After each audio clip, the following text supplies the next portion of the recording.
नमस्कार, मैं हूं निर्मला पांडे। आप देख रहे हैं यूनाइटेड टाइम्स। हम आपको दिखाएंगे सच, झूठ का करेंगे पर्दाफाश।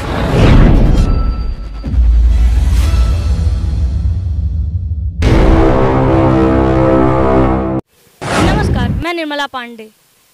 आप देख रहे हैं यूनाइटेड टाइम न्यूज़। जैसा कि लखनऊ के फजुल्लागंज में मैं इस समय उपस्थित हूँ, जहाँ पे खरबूजे का खेत है, वहाँ पे मैं उपस्थित हूँ। जो एक भाई साहब और एक चाची जी की वो भरी दोपहरी में जो मेहनत करते हैं, उनकी मेहनत जरूर रंग लाएगी। आइए उनसे आप लोगों को रूबरू कराते हैं।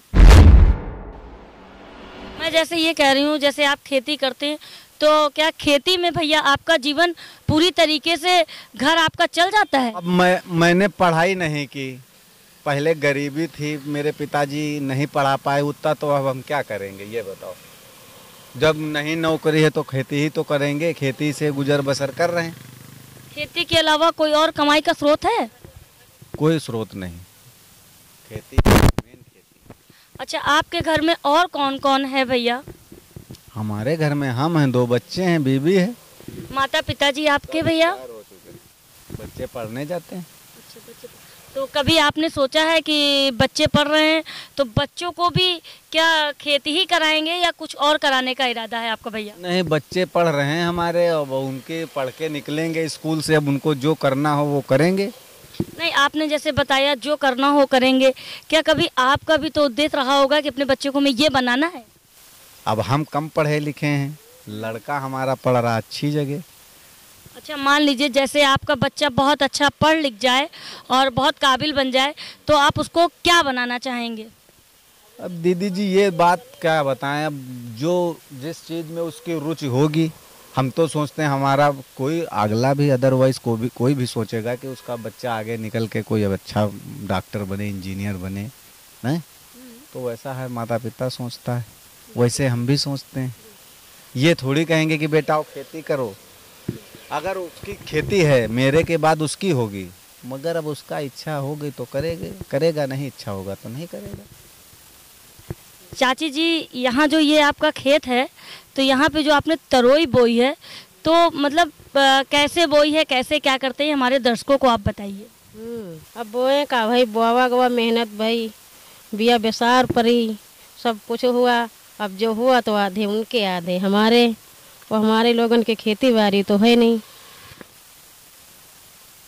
क्या डालते हैं जमीन में आप जो बोया जाता है?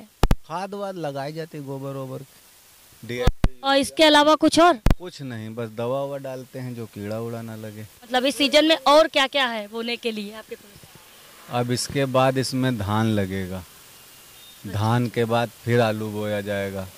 भैया हमारे बता रहे हैं कि धान बोया जाएगा, तो धान इसमें कब से बोया जाएगा, हम अपने भैया से पूछते हैं। धान इसमें लगेगा वही जून जुलाई अगस्त में, जब बरसात शुरू होगी तब लगेगा। अच्छा, ये धान कब तक आपका तैयार हो जाइए भैया? ये वही अक्टूबर में तैयार हो जाएगा।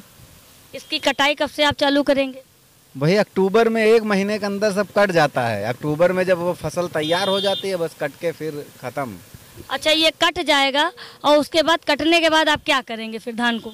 बाजार में बेचते हैं, कुछ रख लेते हैं खाने के लिए, वो जो प्यार व्यार निकलती है उसको जानवरों के लिए रखते हैं, जानवर हैं घर में वो खाते हैं।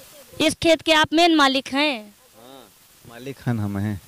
अच्छा, तो आपके साथ और लोग भी हैं कि ये पूरा जो चावल इसमें से कटता है या पूरी तरोई कटेगी, तो सब आप ही के उसमें आएगा?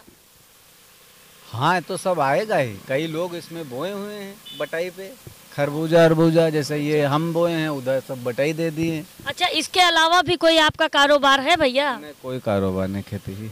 खाली खेती से आपका जीवन यापन होता है? खेती ही है। अब तक सरकार से आपको क्या क्या फायदा हुआ है भैया, मुझे बताइए। आप हमारे दर्शकों को बताइए।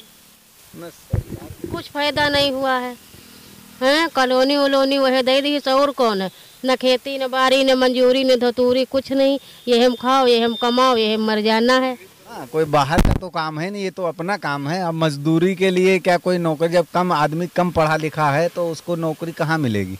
अब जैसे कहते हैं कि बेरोजगारी हो गई, पढ़े हैं 8वां 5वां, कहाँ नौकरी रखी? देखो भाई, हम दूसरे की मजदूरी करने नहीं जा सकते हैं, जो एक सिद्धांत हमारा है। ठीक है, हम मजदूरी क्यों करेंगे, हम अपना खेती में ही काम कर रहे हैं।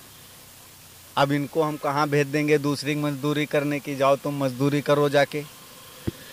मजदूरी भी महंगी चल रही, 300 रुपये से नीचे लेबर नहीं लगती। इसमें अगर गुड़ाई करवाएंगे 300 रुपये पड़ता है, तब वो गुड़ाई करवाते हैं। 1000 रुपये मिलता है वो किसान सम्मान निधि, अच्छा। वो भी मिलती। और वो हमने करवाया था, वो अभी उसको क्या कहते हैं, अरे किसान क्रेडिट कार्ड भी बनवाया है और उसका जमा भी कर दिया। 7% था, अब वो 3% 4% सरकार को गया, 3% फिर खाते में वापस आ गया। और सुविधाएं तो बहुत हैं। मतलब आपको इस सरकार से काफ़ी फ़ायदा मिला? फायदा हर सरकार से मिलता है, सिर्फ जानकारी होना चाहिए। अच्छा, तो आप इस सरकार से संतुष्ट हैं कि आपको अच्छे से अच्छा फ़ायदा मिल रहा है? अब थोड़ा डीजल उजल महंगा है, डीजल पेट्रोल तो सब। तो इसके लिए कभी आप क्यों नहीं बोलते हैं? का बोली का हमरे हाथ है कि आपसे कही दी सरकार तो मद्दा कर दी। नहीं, ऐसा नहीं है कि हमारे हाथ में है, लेकिन फिर भी आप आवाज़ तो उठा सकते हैं कि बहुत महंगाई है पेट्रोल की। हाँ, तो उसके लिए तो महंगाई, बहुत महंगाई है, पेट्रोल डीजल तो महंगा है। सरकार को चाहिए कि थोड़ा बहुत हम लोगों की तरफ देखे। हाँ भैया, आप बताइए। काफ़ी चीज़ महंगी हो गई, तेल हो गया, कड़वा तेल हो गया, पेट्रोल हो गया, डीजल हो गया, ये चीज़ महंगी हो गई, किसान आदमी क्या करेगा। तो आप भैया, जब महंगा लग रहा है तो आप इसके लिए आवाज़ क्यों नहीं उठा रहे हैं कि महंगा है, सरकार से क्यों नहीं गुहार लगा रहे हैं? अकेले का हो तो उठे किया जाए, अब अकेले में क्या होगा, कुछ नहीं हो पाएगा अकेले में। अभी कम से कम 10-20 लोग जब इकट्ठा होंगे एक जगह तब सरकार भी सुनेगी, अकेले की कोई नहीं सुनता है सरकार, तो अच्छा रहेगा। थोड़ा वो अपना घटा दे, वो GST वगैरह टैक्स जो लगा है, तो योगी जी अगर चाहें तो थोड़ा सस्ता हो जाएगा। अब बाकी नहीं होगा, बाबा जी की सरकार है, बाबा जी कुछ कर लें। और भैया बाबा जी से तो हम ये कहना चाहते हैं, ये हमारी ज़मीन जो है ये प्रबंध नगर योजना ने अधिग्रहित की है 15 साल से। अच्छा। और वह मैं हाथ जोड़ के कह रहा हूँ बाबा जी के तक ये खबर पहुँचा देना कि ये 15 साल हो गए हैं। अब हमारे कुछ भाई लोग हैं जिनको शादी करना है, लड़कियों की, लड़के का। अब बताओ, ये ज़मीनें बिक नहीं रही हैं, वो कैसे क्या करेंगे। और यहाँ पे वो सरकार ने रजिस्ट्री बैन करा दी है, बैंक वाले लोन नहीं दे रहे हैं। ज़मीन अगर लोन हो जाए तो उनका किसान क्रेडिट कार्ड बन जाए। बैंक में हम गए थे तो यहाँ का जो जितना ज़मीन है अधिग्रहित है, दाखिल खारिज सब बंद है, इसलिए लोन नहीं हो पाएगा। बैंक ने कहा जब ये हम इस पे बंधक नहीं बना पाएंगे तो लोन कहाँ हो जाएगा इस पे।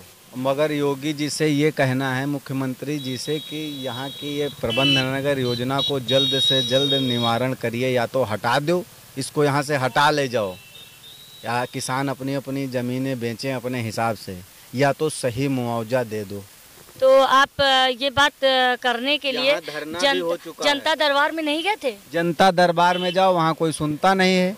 यहाँ धरना भी हम लोग दे चुके हैं। और उसका आपको कोई फायदा नहीं हुआ जो आपने धरना दिया था? वो इलेक्शन टाइम रहा है तो वो बंद करवाएंगे डीएम वगैरह, कहीं ना ऐसा है, आचार संहिता लग गई है। LDA वाले आते हैं, कहते हैं आपका हो जाएगा हो जाएगा, ये सब। अब आप क्यों नहीं आवाज़ उठा रहे हैं कि अब हमारा सहयोग किया जाए इस चीज़ को लेकर? अब यहाँ के जैसे जो किसान संगठन हैं वो डरते भी हैं। हम हकीकत बता रहे हैं, मतलब बहुत से हद से ज़्यादा दिक्कत है, सबको दिक्कत है। नहीं बढ़िया जी के 1 बीघा, जी के 2 बीघा, जी के 1.5 बीघा, अब हमारे लोगन के 9 विश्वा, बताओ बच्चे 2 बच्चे, कैसे शादी ब्याह कैसे करेंगे। तो हमारी चाची का कहना है कि योगी जी पूरी तरीके से हमारी मदद नहीं कर रहे हैं। तो हमारी चाची जी कहना चाह रही हैं मुख्यमंत्री जी से कि भाई अच्छे से हमारे बच्चों का पालन पोषण नहीं हो पा रहा है, तो हमारे लिए अच्छी सुविधा दी जाए। बाबा जी से कह रही हैं। हाँ, अब गरीब आदमी हम लोग कमाए खा नहीं पा रहे हैं, तो क्या करा जाए बताओ।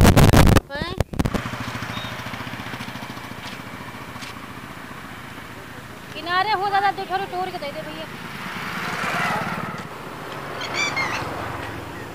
2 छोरे तोड़ दे। हेलो,